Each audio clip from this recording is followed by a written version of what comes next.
Magandang umaga mga kabayan. Narito tayo ngayon sa Taiwan para matsikan yung isa sa mga bucket list ko, ang makapag-intercity riding sa ibang bansa. Ito ang mga bagay na nagulat ako dito sa Taiwan. Number 1. Google Maps include bike routes.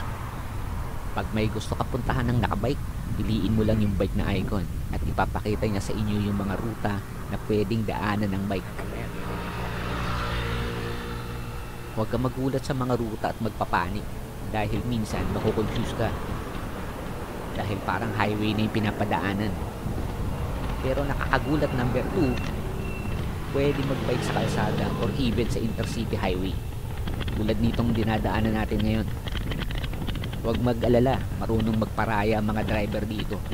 Mataas ang chance of survival mo sa kalsada.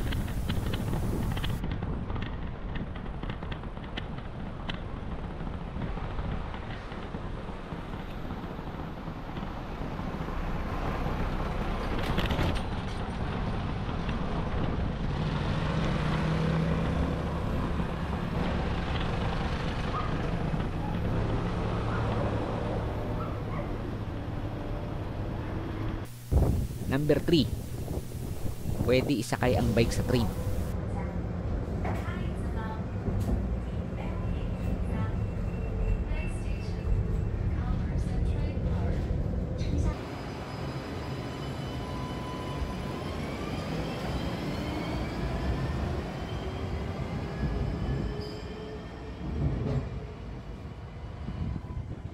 Pag rush hour, you may need to cover the bike. Pero pag hindi naman, pwedeng isakay ng buo ang bike sa tren. Kaya kung pagod ka na or tingin mo nakakatakot magbike sa highway, sakay na lang sa tren. Number 4, pwede magbike sa sidewalk. Just give priority to the pedestrians at all times. Pag nakita ka nila, they will give way para makaraan kayo pare-parehas ng payapa. Number 5, at itong pinakamalupit sa lahat, people share the road. Motorists use their brain and the brakes. Di gaya sa atin na busina at mura nga abuti mo. Dito, marunong magbigaya ng mga tao sa daan.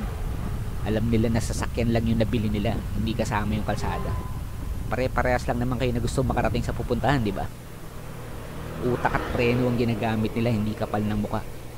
Hindi nila ginagamit na dahilan yung wala ka naman dapat dyan or ang bagal mo o wala ka sa linya.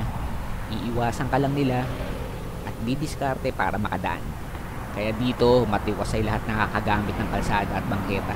Walang busina, walang away, bigayan lang, walang stress. Ang saya, di ba? Pag gusto mong magdala ng bike dito, panoorin mo yung previous video nitong series na to. Pag ayaw mong magdala ng bike, may bike share rental dito. Pwede sa mga turista. Need mo lang mag-register sa may U-Bike na app. So paano? Kita-kits sa susunod at malayo pa lalakbayin ko. Babush!